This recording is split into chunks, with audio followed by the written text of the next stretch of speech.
नमस्कार। भाषा ज्ञान पर आधारित हमारे चैनल हिंदी जगत में एक बार फिर आपका स्वागत है। हमारा आज का विषय है क्रिया, जिसे अंग्रेजी में आप वर्ब के नाम से जानते हैं। आज के इस वीडियो में हम क्रिया और कर्म के आधार पर उसके भेदों के विषय में जानेंगे। बच्चों, इस समय स्क्रीन पर आप कुछ चित्र एवं उनके नीचे लिखे वाक्य देख रहे हैं। ये वाक्य हैं: पक्षी आकाश में उड़ रहे हैं, पुस्तकें मेज पर हैं, वह घोषणा कर रही है, दादी बाजार जा रही हैं, सूर्योदय हो रहा है, बच्चे दौड़ रहे हैं। इन सभी वाक्यों में प्रयुक्त रंगीन शब्द किसी कार्य के होने या करने का संकेत दे रहे हैं। ध्यान दीजिए, इन शब्दों से वाक्य को पूर्णता मिलती है और एक अर्थ प्राप्त होता है। इन्हीं शब्दों को क्रिया कहते हैं। सामान्य तौर पर हम कहते हैं कि किसी कार्य के करने या होने का बोध कराने वाले शब्द क्रिया कहलाते हैं, परंतु इसके विस्तृत स्वरूप को ध्यान में रखते हुए परिभाषित तौर पर हम कहेंगे ऐसे शब्द जिनसे किसी कार्य के होने या किए जाने का, किसी घटना या प्रक्रिया के घटित होने या किसी व्यक्ति एवं वस्तु की अवस्था या स्थिति का बोध होता है, क्रिया कहलाते हैं। पूर्व में दिए गए उदाहरणों और परिभाषाओं के आधार पर स्पष्ट है कि कार्य के करने का बोध कराने वाली क्रियाएं प्रयत्नपूर्वक की जाती हैं, जैसे बच्चे पढ़ रहे हैं। किसी कार्य या घटना के होने का बोध कराने वाली क्रियाएं स्वाभाविक रूप से हो जाती हैं, जैसे वर्षा हो रही है। किसी व्यक्ति या वस्तु की स्थिति या अवस्था का बोध कराने वाली क्रियाएं न तो प्रयत्नपूर्वक की जाती हैं और न ही स्वाभाविक रूप से घटित होती हैं। इनसे केवल स्थिति या अवस्था का बोध होता है, जैसे मेघना सुंदर है। क्रिया को विस्तारपूर्वक समझने के लिए सबसे पहले हमें समझना होगा धातु के बारे में। चलिए जानते हैं क्या है धातु। बच्चों, प्रत्येक वस्तु के मूल में कुछ ना कुछ होता है। जैसे हम जिस कुर्सी और मेज़ पर बैठे हैं उसका मूल है लकड़ी और लकड़ी का मूल है वृक्ष, यानी लकड़ी को संवार कर ही कुर्सी और मेज़ को निर्मित किया जाता है। इसी प्रकार क्रिया का मूल रूप ही विस्तारित होकर अनेक रूपों में हमारे सामने आता है। उदाहरण के तौर पर खाता, खाते, खाया, खा चुके, खाइए, खा लिया। इन सभी क्रिया शब्दों का मूल शब्द खा है। इसे ही हम धातु कहेंगे। परिभाषित तौर पर कहें तो किसी भी क्रिया का मुख्य अंश या मूल रूप ही धातु कहलाता है। अब देखते हैं कि मूल धातु की पहचान कैसे की जाए। तो बच्चों, यह देखिए कि क्रिया का कौन सा रूप तू के साथ आज्ञार्थक रूप में प्रयुक्त होता है। जैसे तू चल, तू पढ़, तू लिख, तू गा।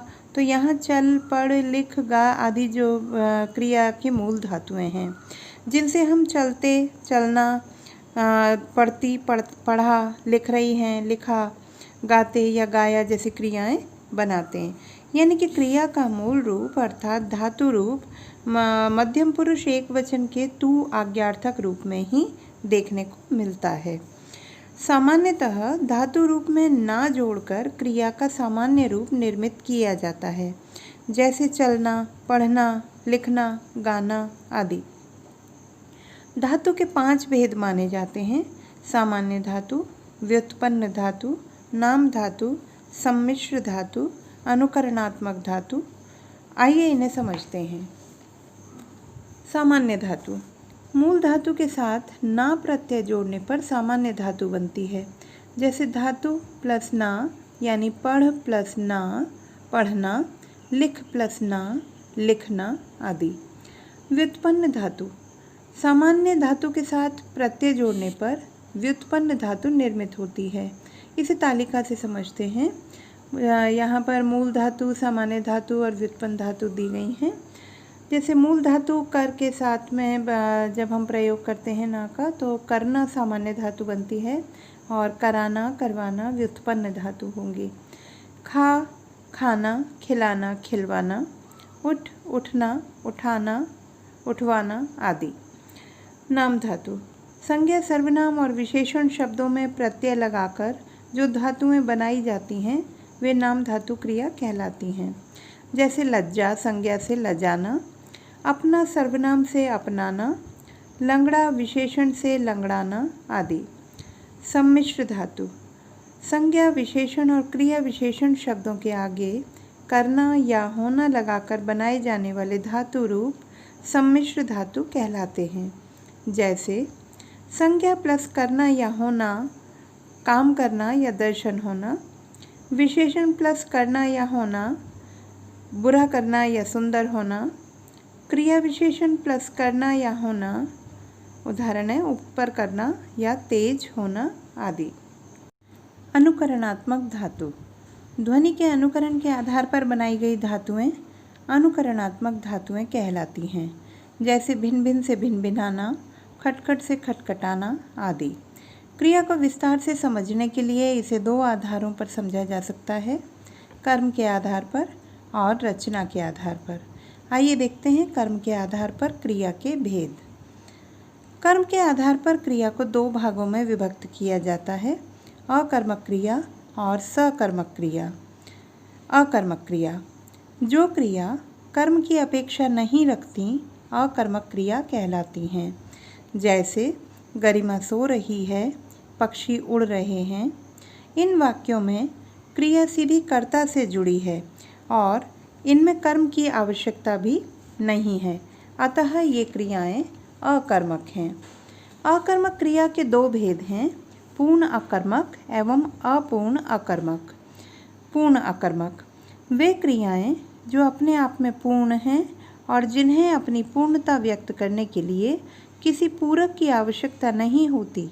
जैसे लड़की जा रही है, रोगी खांस रहा है।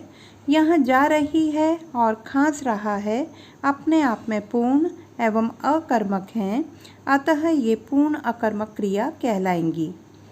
अपूर्ण अकर्मक ऐसी अकर्मक क्रियाएं जिन्हें अपने अर्थ की पूर्णता के लिए किसी पूरक का सहारा लेना पड़े, अपूर्ण अकर्मक क्रियाएं कहलाती हैं। जैसे रति स्वस्थ है, इसमें स्वस्थ पूरक के बिना अर्थपूर्ण नहीं होता। दूसरा उदाहरण देखें, वह चालाक निकला, इसमें चालाक पूरक के बिना निकला क्रिया का अर्थ पूर्ण नहीं होता। सकर्मक क्रिया वह क्रिया जो वाक्य में कर्म की अपेक्षा रखती है, सकर्मक क्रिया कहलाती है। जैसे दीपक ने पत्र लिखा, पिताजी पुस्तक पढ़ रहे हैं। इन वाक्यों में क्रिया के व्यापार का फल यानी कि प्रभाव जो है सीधा पत्र पुस्तक यानी कि कर्म पर पड़ रहा है, अतः ये सकर्मक क्रियाएं हैं। अब देखते हैं सकर्मक क्रियाओं के भेद। इन्हें भी अपूर्ण सकर्मक एवं पूर्ण सकर्मक भेदों में बांटा गया है। अपूर्ण सकर्मक यानी कि कुछ सकर्मक क्रियाएं जो कर्म के होते हुए भी अपना अर्थ पूरी तरह व्यक्त नहीं कर पाती, अर्थ की पूर्णता के लिए एक अन्य शब्द कर्म पूरक का सहारा लेना पड़ता है, ऐसी सकर्मक क्रियाओं को अपूर्ण सकर्मक कहते हैं। जैसे मैं उसे अपना नहीं मानता, मैं उसे अपना मित्र नहीं मानता। यहाँ पर मित्र शब्द जो है पूरक के तौर पर प्रयोग में आया है। इसी तरह वह दिव्य को समझता है, वह दिव्य को मूर्ख समझता है। इस वाक्य में मूर्ख शब्द का कर्म पूरक के रूप में प्रयोग किया गया है। उनके अभाव में ये क्रियाएं अपना अर्थ प्रकट करने में असमर्थ होती हैं। कर्म पूरक के रूप में मित्र और मूर्ख का प्रयोग करने पर वाक्यों का अर्थ जो है पूर्ण हो जाता है, अतः स्पष्ट है कि ये क्रियाएं अपूर्ण सकर्मक हैं। अब बात करते हैं पूर्ण सकर्मक की। बच्चों, ऐसी सकर्मक क्रियाएं जो स्वयं अपने अर्थ को पूरी तरह स्पष्ट करने में सक्षम हैं, पूर्ण सकर्मक क्रियाएं कहलाती हैं। जैसे सृष्टि ने आम खाया, बच्चे खिलौने खरीदते हैं। इन वाक्यों में प्रयुक्त खाया, खरीदते हैं पूर्ण सकर्मक क्रियाएं हैं, क्योंकि ये बिना किसी अन्य शब्द की सहायता के अपना अर्थ प्रकट करने में समर्थ हैं। पूर्ण सकर्मक क्रियाओं के दो भेद माने जाते हैं, एक कर्मक एवं द्विकर्मक। ऐसी सकर्मक क्रियाएं जो केवल एक कर्म रखती हैं, एक कर्मक कहलाती हैं। जैसे मैंने लड्डू खाया या पिताजी समाचार सुन रहे हैं। इन वाक्यों में लड्डू एवं समाचार कर्म हैं जो क्रिया से क्या प्रश्न करने पर प्राप्त होते हैं। द्विकर्मक के अंतर्गत हम देखें तो ऐसी सकर्मक क्रियाएं जो दो कर्म रखती हैं द्विकर्मक क्रियाएं कहलाती हैं। जैसे हमने मोहन को केक खिलाया, मैंने पिताजी को पत्र लिखा। इन वाक्यों में खिलाया एवं लिखा द्विकर्मक क्रियाएं हैं जो क्रमशः मोहन को, केक और पिताजी को तथा पत्र कर्म रखती हैं। बच्चों ध्यान रहे, जब कोई सकर्मक क्रिया दो कर्म रखती है तो उसमें से क्या के उत्तर में प्राप्त होने वाला कर्म प्रत्यक्ष कर्म कहलाता है और जो किसे किसको के उत्तर में प्राप्त होता है वह अप्रत्यक्ष कर्म कहलाता है। प्रत्यक्ष कर्म को प्रधान या मुख्य कर्म कहते हैं तथा अप्रत्यक्ष कर्म को गौण कर्म माना जाता है।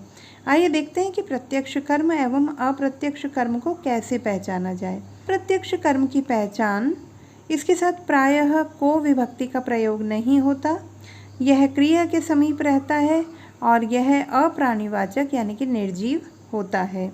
अप्रत्यक्ष कर्म की पहचान देखें तो इसके साथ प्रायः को विभक्ति का प्रयोग किया जाता है, यह क्रिया के समीप नहीं होता, यह प्राणीवाचक यानी कि सजीव होता है। अब बात करते हैं अकर्मक और सकर्मक क्रिया की पहचान कैसे की जाए। बच्चे अक्सर इन्हें पहचानने में गलती करते हैं, तो चलिए जानते हैं। सकर्मक और अकर्मक क्रिया के अंतर को समझने के लिए वाक्य में प्रयुक्त क्रिया के साथ क्या, किसको, किसे प्रश्न करने पर यदि उत्तर में कोई व्यक्ति या वस्तु प्राप्त हो तो क्रिया सकर्मक अन्यथा अकर्मक होगी।